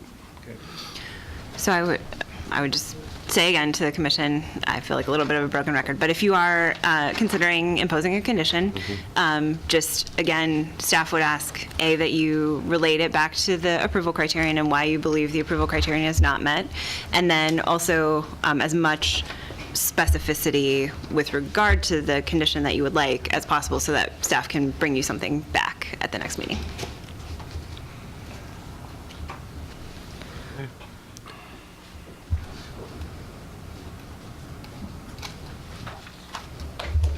So at this point, Commissioner Baker, are you thinking that you would like to amend the building heights? And then the next question would be, I can see where that goes to scale, bulk, and density, but we could have a discussion on that if that's something. Well, it would be the two components. One is that you would measure lot coverage, not including the, We're going to get to that later. okay, but I think it fits Okay. well here because it's really about scale, bulk, and height. One way we could address that is to perhaps add findings that acknowledge the reliance on that limitation, and just with the reassurance that we'll get to it later in our conversation, and then that would be contingent Okay. upon making that note explicit as a condition. Okay. So But I would, we can track on that. I would just suggest, reducing the maximum allowable height, and it doesn't have to be framed the way it could be framed the way the current code is, or it could just say that the tallest part of the building cannot be above, 35 feet or, 37 feet, above the 901-foot elevation line, again, if you wanted to do it that way. Okay. So for me, I wouldn't be able to vote on that, just because I don't feel comfortable with writing code on the fly at a planning commission meeting, and that, to me, that is kind of, we're writing a specific code for this specific PUD. I feel that the R1 criteria, or however you say it, is appropriate, because R1 is what is being used across the street. If you go across Capitol Drive, that wouldn't apply. So to me, I think that blending in with the neighborhoods, I think the R1 standards are sufficient for myself. Mr. Jaworski. Yeah, I'll get back to a question that was answered, but maybe I didn't ask it correctly. When I asked about the surrounding neighborhood and you identified where there were other homes, in their statement, the appellant says that the development in the surrounding area is not above 901 feet. Oh, It, I agree with that. okay, so what you showed me was lower elevations around it. Yeah. So the 900 and some feet is blending with nothing then, because there's nothing else built around there that's 900 feet and above. Is that correct? Again, I think, we're looking at the language of the development standard from South Hill Study. It's not specific to 900 feet, and so we look at it in a more general sense, depending on the circumstances. It could be a PUD that's at 500 feet. In this case, it just so happens that part of it is over 900 feet, and you're right. I mean, it sits at a higher elevation, at least parts of it, than the surrounding area. So that seems like a relevant consideration in determining what's appropriate as far as scale, bulk, and height, from staff's perspective. Well, but the question is, I thought 3E said that not only it blends in, but it doesn't dominate. The fact that none of the other development is at 900 feet, seems to me it's going to dominate.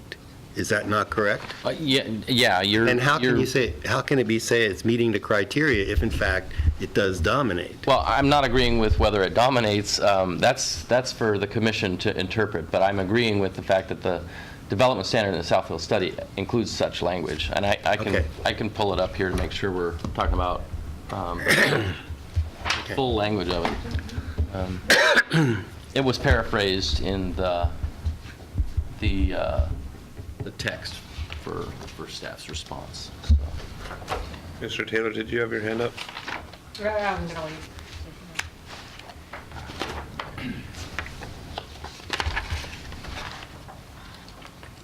That developments be reviewed in terms of scale, bulk, and height to ensure that development blends with rather than dominates the natural characteristics of the South Hills area. That's the language. Right, so it dominates, and if there's nothing else at 900, so, okay, thank you. That more correctly asked, well, I was trying to get at before, but I said it wrong, sorry. The pink house is above 900 feet, correct? Yeah. Correct. So there are structures and things on the thing that are above 900. A structure, not 30. There's more than one. Oh, there's more than one. Okay, And okay, good enough. could we clarify, I believe the pink structure is a single-story house? Two-story. I think it's two-story, but I don't have that. I don't know if it's actually in the record. So. I think that 900-foot line, looking at another map they have provided, kind of comes through here. I think you can kind of see it right there. And then it kind of gets involved in these structures. So you got this one, this one, this one, are above 900 feet. Or real close. Yeah. There are homes over here, and you can see the circle right here. That's a topo. That one's probably 926, 928, right around there. I can't read these on our little maps, but correct in that any of these homes that I was pointing to are lower than this area right here. That's the very top. Okay. Anybody else want to speak to this? I wouldn't be able to support Commissioner Baker's proposal, so I think it's fairly arbitrary, and I would stay consistent with R1 standards. So I do go back to where I'm evaluating what I have, which is a PUD with no specific houses on it. And once again, I don't know, I mean, I'd love to challenge staff, but I can't come up with a specific clear, I think the hearings official has done a good job within the realm of what she can to come up with conditions of approval that help get at the ability to regulate the bulk, height, and scale. If there's another one that can do that in terms of, but it's subjective, so you can't do that outside of the public process. So I can't get there. Commissioner Baker. Yeah, I wasn't suggesting that, use my language, I was just suggesting that staff come back and see if there's some possibility they could bring back some language that would either modify the lot coverage or the allowable height. In other words, the issues that would affect scale, bulk, and height. That, could be applied, at some elevation. That's one way to make it a clear and objective standard. Well, I think we'd have to get specific. Yeah. my concern is Yeah, that we can. we'd be basically taking a shot at some arbitrary language that may or may not meet your intent, and we would need more clarity from a majority of the commission to be able to do that exercise. And again, I think, the problem is we just keep waving our hands on these issues. So, and there isn't any way to appeal these later on. It's sort of like we say it's, because we have no information, it's all acceptable, and then there's no way for some individual or group to complain about it later on, because you can't really appeal at a building permit level, and these are just lots. It's not a very... That's where future legislative action would be appropriate. Yeah, but we're making a decision now on the PUD. Commissioner Taylor. So I want to actually clarify something, Commissioner Baker. This isn't about, basically, we only can evaluate what we have in front of us. So I definitely don't want you to misunderstand me. This is not something where I'm just saying, well, there's not enough and I'm just going to approve it. That's not at all what that is. It's looking at the criteria specifically, looking at, are the conditions met? Did the hearings official err on the application that's in front of us? That's what we're here to evaluate. I can't go beyond that, even though, like I said, so that's, I feel like my responsibility, our responsibility as commissioners. So I just wanted to clarify with you. I think that at least misrepresented definitely my position. Okay, well, I'm sorry. That's all right. Yeah. Again, my concern was we just made a decision based upon this lot being one of the landslide zones, and it's not. So, we had an opportunity to consider whether we considered this the best clustering that we could get, and we decided it was. And I don't see that that's supported by the record, but, we have all these things that are, you're right, we have a limited amount of information, and that's what we're allowed to go on, but... Okay. And I appreciate what Commissioner Taylor said, and I hope that the people that are sitting in the audience and the people that are watching on TV understand the very narrow parameters that we are set to and have to look at, because I personally would love to be able to look at outside of and at a lot of issues that we are really by law not allowed to look at. So we're looking at specific issues that are raised and specific criteria, and we may not like the way that it goes and wish things were different, but this is kind of where we're bound. So, Commissioner Jaworski. Yeah, I just wanted a clarification. I think I heard when we were talking about what R1 states that I heard the figure, I might have been wrong, 37 foot. When I look on here on page 148, and then when I review what the hearings official You said say on which page... 148 of which the packet? first packet. But Okay. then I look at the hearings official statement on her page 24. She cites 47 foot will be permitted.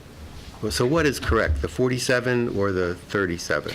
I think that may be a reference to what's, I believe, embedded in the definition of building height, that with a certain amount of slope, that there's an additional 10 feet granted from the lowest point to accommodate. So as measured from the okay. tallest part of the building, or highest point to lowest point. So they measure the 37 feet from the highest point of the slope, so it could be 47 feet on the lowest end of the Right. slope. Right. Okay. That only kicks in when it's a severe enough slope. Right. It has to have a certain enough, or steep enough slope. Ones at the top, above 900 feet, probably wouldn't qualify. Okay. At this point, Can I throw one idea in? Yep. Sorry, Commissioner Borowski. So here's one thing. The hearings official discusses is, can there be a condition of approval based on some of our concerns, just in terms of not having specific buildings, that says that an adjustment having to do with some of these items can't be requested, or we don't have the ability do that? I mean, there's adjustment review criteria, so actually she kind of, What would be adjustable under R1 standards that concerns you? I don't know that there are any adjustments for R1 development standards. I mean, perhaps a variance, but that has its own public process. yeah. So- Thank you for, Okay. And just to reiterate, the applicant has not requested any modifications or non-compliance, which is technically available to them as part of a PUD for flexibility with respect to R1 development standards. So for example, they didn't come in and say, we would like to increase our building height to 50 feet or whatever it is, Yeah. or we would like to have setbacks less than the code requires. and those are not adjustable, right? Correct. The adjustment review process, perfect. Okay. Great.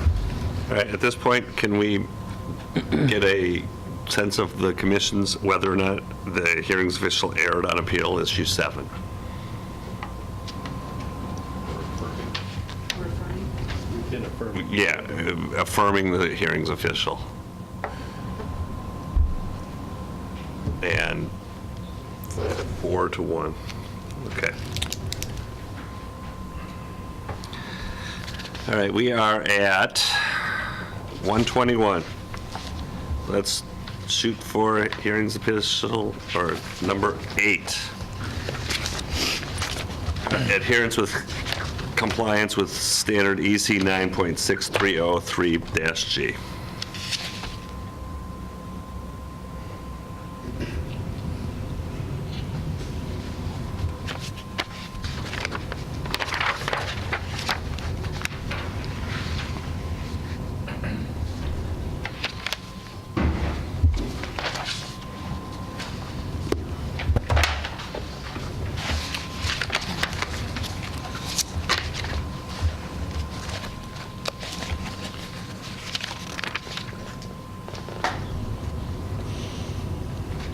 Any discussion? Anybody got any notes on this one?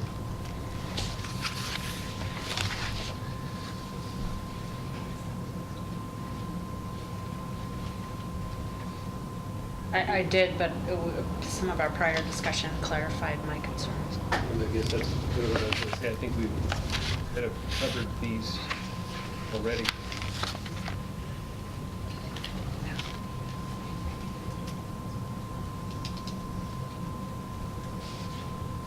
Commissioner Jaworski or Baker, anything? If those other plans weren't submitted, they can't be considered, correct? We're only looking at the application as she looked at it at the time. That's correct. Thank you.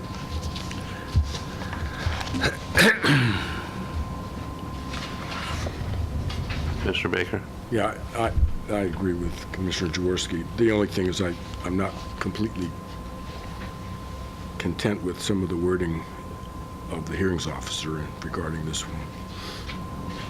But I'll let it stand. Okay.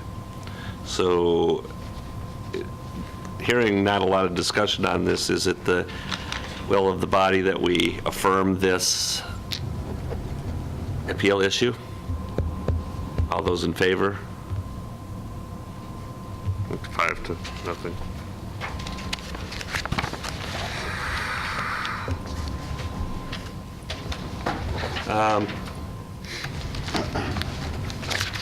At this point, we're at 124. Do we want to dig into a new one, or do we want to kind of talk about our process going forward for the last 5 minutes and do that rather than doing all the process stuff afterwards? It would be my opinion to just stop, cut it right here and be, 2 o'clock meeting back around. yeah, I'm not going past 1:30 today. We have another meeting scheduled for the 12th.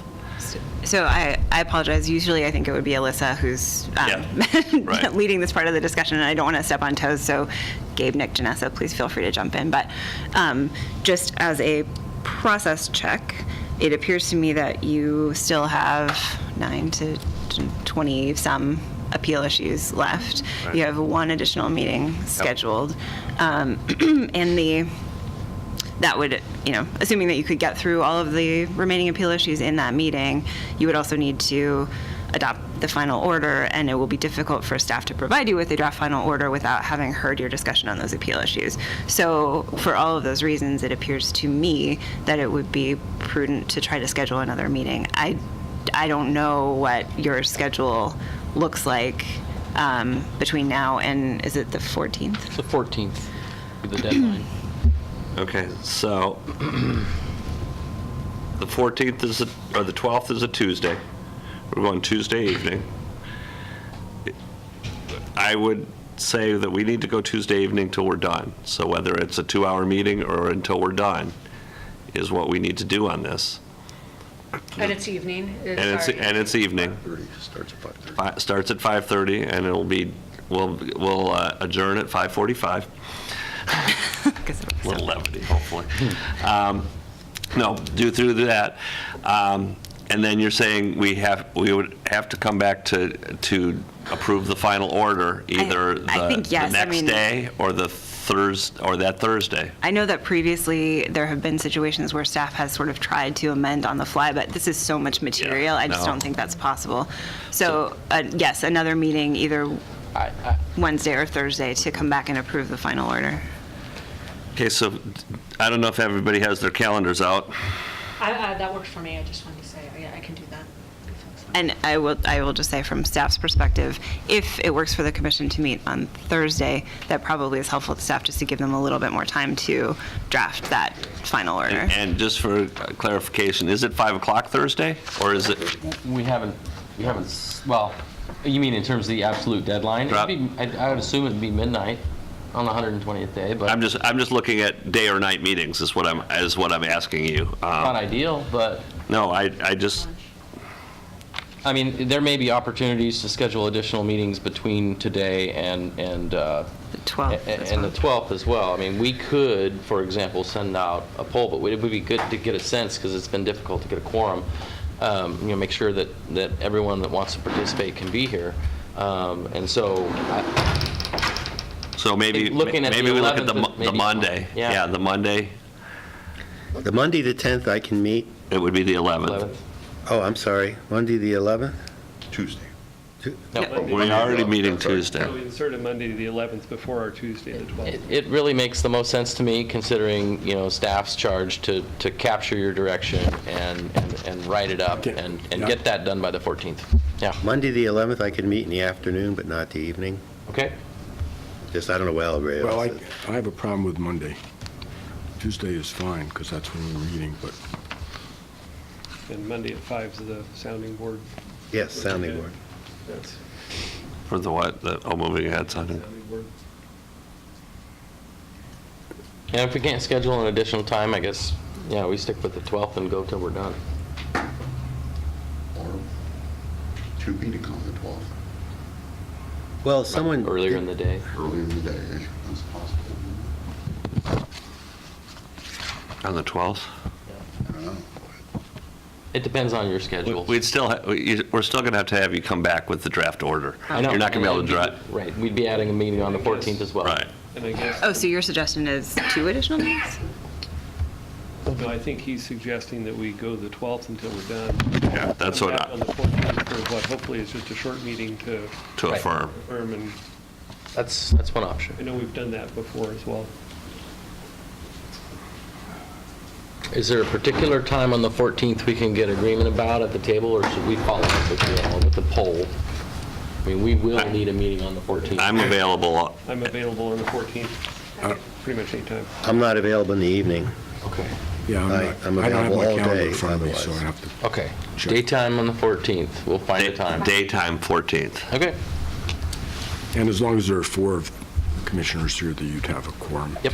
And are you going to arbitrarily be choosing that time on Thursday, or are you going to try to keep it at a lunchtime? Well, we can certainly look at that as the ideal Thank slot. But we'll have to factor in, I Yeah. don't have my calendar in front of me Okay. either, as far as the meetings that might not Yeah. be moved.